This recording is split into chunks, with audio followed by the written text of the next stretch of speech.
Our story begins in bustling Hong Kong. Wong Kar-mun, a talented young violinist, has been blind since she was 2 years old. For nearly 2 decades, darkness has been her world. But that's about to change. She's about to undergo corneal transplant surgery, an operation that could restore her vision after 18 long years.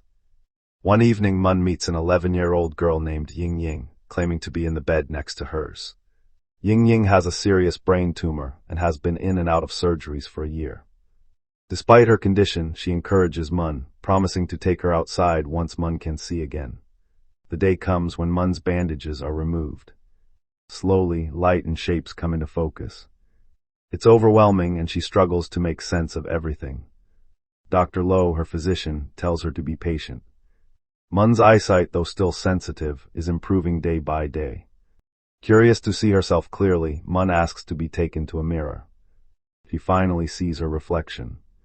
But then just outside her vision, she notices a figure, Ying Ying. The girl says she's due for another operation. Mun reminds her of their promise. Once she could see, they would go out together and explore the world. Before parting, Ying Ying asks for a photo together. They pose for the camera. That night, the hospital is quiet. Mun lies awake. Through the haze of her vision, she sees a dark figure beside a patient's bed. The patient slowly rises and walks away with the figure. Disturbed, Mun steps into the hallway. She hears someone weeping and finds an old woman murmuring about being cold. As she approaches, the woman vanishes. Morning comes. 2 nurses enter with a mortuary trolley. One of the patients had died during the night. Mun tells the nurse she saw a man visit the old woman's bed. The nurse says no one visited at that hour. Mun then asks about Ying Ying. The nurse says the girl went into surgery earlier that morning. Mun is discharged and returns home. Her elder sister brings her to meet Dr. Hua, a psychotherapist who will help her brain adjust to processing visual information. That evening, Mun is watching TV when someone knocks. At the door stands a young boy, politely asking if she's seen his missing report card. Mun hasn't. Her grandmother, overhearing, grows uneasy and warns her to ignore him. Mun watches the boy stand outside a neighbor's door next to a funeral vigil lamp. She hears a strange dragging sound. Then she sees him again, sitting and eating something. As she steps closer, she realizes he's chewing vigil candles meant for the dead. At a rehearsal, the music center director announces a Christmas concert with a famous violinist. Mun is excited, but when she asks about the schedule, Mr. Ching explains that now she can see, she no longer fits in with the blind performers. He suggests she help with coordination instead. Mun insists she still wants to perform, but he's called away before responding. That night, Mun has a vivid dream. She's in an old rural hospital. Patients in wheelchairs. A spinning ceiling fan. The black crow. When she wakes, her room feels different, like she's in another place. The walls and furniture have changed. Then everything returns to normal. The next day, Mun sees the boy again. He's still looking for his report card. She gently tells him she hasn't seen it. Her grandmother, watching from the peephole, is horrified. Mun appears to be talking to no one. Mun visits Ying Ying at the hospital after chemotherapy. She pulls out a small treat, a piece of candy. But Ying Ying, pale and weak, gently declines. Her body can't handle food right now. Chemo has taken its toll, and even the thought of eating makes her feel sick. The nurse wheels her away. Later, Mun's grandmother visits the neighbors. A shaman is there. The boy's father explains their son once tried to tell them something about a missing report card, but they ignored him. Then he took his own life. The shaman explains that suicide leads to spiritual repetition, reliving the pain unless the cause is resolved. Mun continues to have the same dream of the hospital. The vision becomes stronger. Her bedroom transforms again. On her table, she sees a picture of a girl. But when Mun reaches out to touch it, it vanishes. In an instant, the room is back to normal. Mun is left confused, disturbed, questioning what's real and what isn't. The next day, Mun joins a calligraphy class. While practicing, she hears a voice, "Why did you take my seat?" A woman stands in the corner, pale, eyes sunken, ringed with dark circles.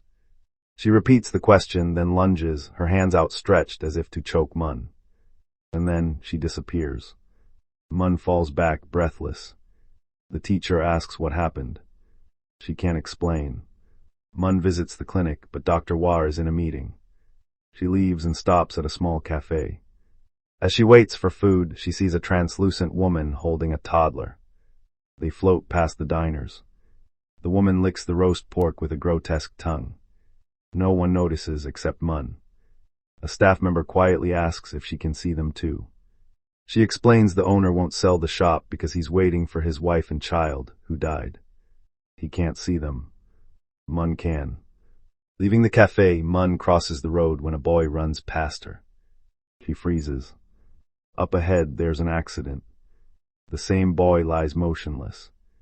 His spirit stands nearby, staring at his lifeless body. Then the dark figure appears. The spirit walks away with it. Mun is frozen in fear. She saw death and the one who comes to collect. Mun is about to run when Wa suddenly appears. Back at the clinic, she tells him everything, the ghosts, the dreams, the dark shadows. Wa listens carefully, then offers his help, suggesting they speak with a psychology professor. But Mun sees doubt in his eyes. How can you help me if you don't believe me? That night when Mun gets home, she sees her grandmother and sister burning joss paper for the deceased boy. Later, as she waits for the elevator, Mun glances at the small monitor outside, checking if the lift is empty. But when the elevator doors slide open, an old man is standing inside, completely still, his back to her, facing the wall. Mun freezes. She doesn't step in. A second elevator arrives. This time she enters. The lift begins to rise. Then she feels it. The same old man is now behind her. He slowly rotates to face her, revealing a ghostly pale face and a hollow socket where one eye should be. His feet lift off the floor. He floats toward her. Mun slams the elevator buttons in a frenzy. The doors open. Mun bolts out, running as fast as she can. She stops in front of her apartment. She tries to unlock the door, but the key doesn't fit. She's on the wrong floor.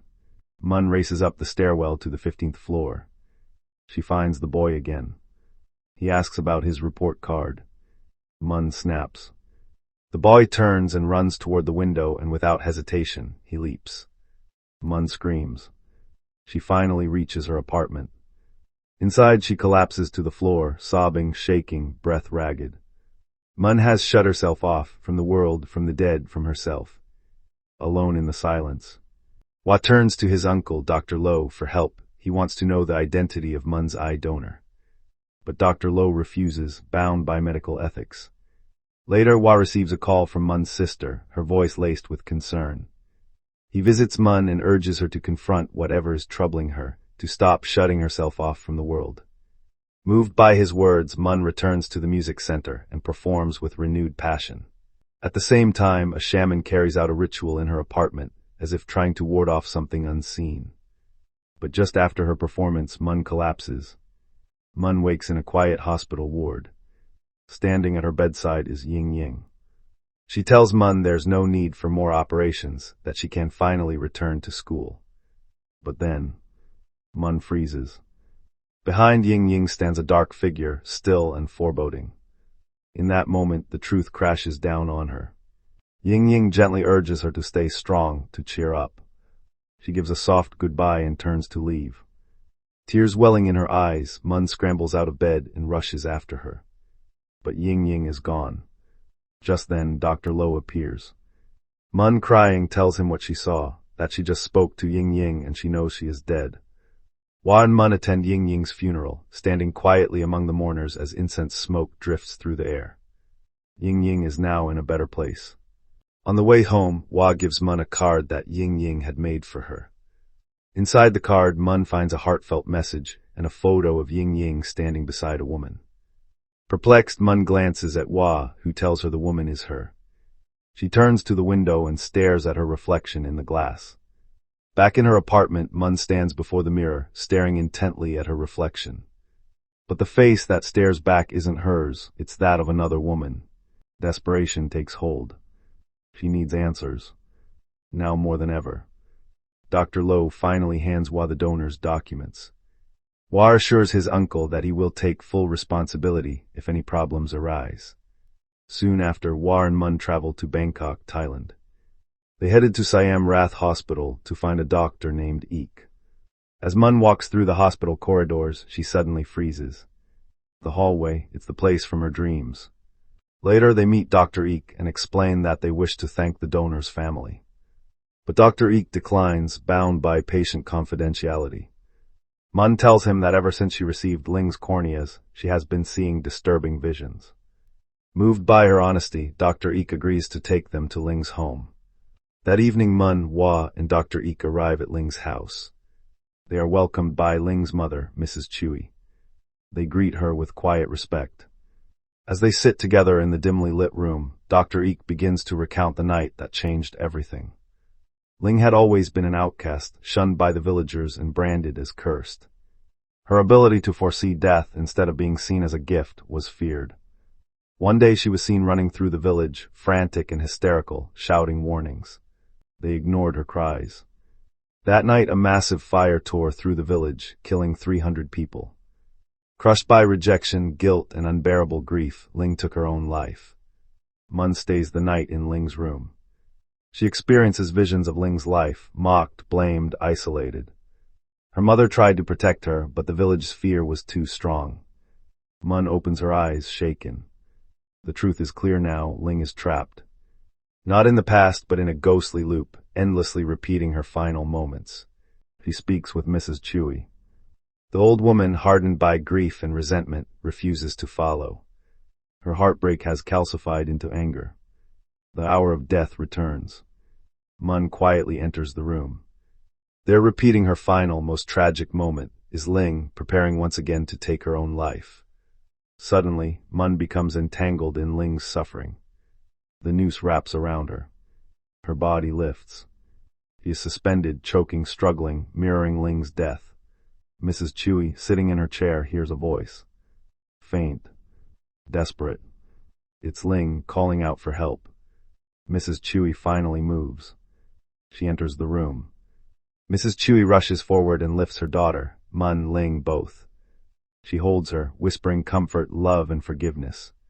The spiritual torment breaks. The next morning, Mun, Hua, Dr. Eek, and Mrs. Chui make their way to Ling's grave. The air is still, heavy with quiet reverence. Together they offer prayers and silently say their goodbyes. Ling has finally found peace. On the way home, their bus grinds to a halt in heavy traffic. Mun gazes out the window and freezes. Hundreds of dark, faceless figures move silently, gliding between cars like shadows. Up ahead, a gas tanker has overturned. Bystanders rush to help the driver, unaware of the danger. Mun's eyes widen, gas is leaking. She leaps from the bus, shouting for everyone to run, to get away. But no one listens. Just like Ling, her warnings fall on deaf ears. A spark ignites the fumes. The explosion rips through the street with terrifying force. A wall of fire erupts, consuming vehicles, metal, and flesh. Shrapnel flies. A jagged piece strikes Mun in the eye. Hua throws himself over her, shielding her from the worst of it. Around them the scene is pure devastation, twisted wreckage, scattered bodies, and the anguished screams of those still caught in the flames. As the flames die down, the dark figures glide through the wreckage, escorting the newly dead into the afterlife. Time passes. Mun walks through the city streets, blind once more. Yet there is a quiet peace in her steps, a calm she never had before. Up ahead, Hua appears. He smiles at the sound of his presence. She has returned to darkness, but carries light within her soul.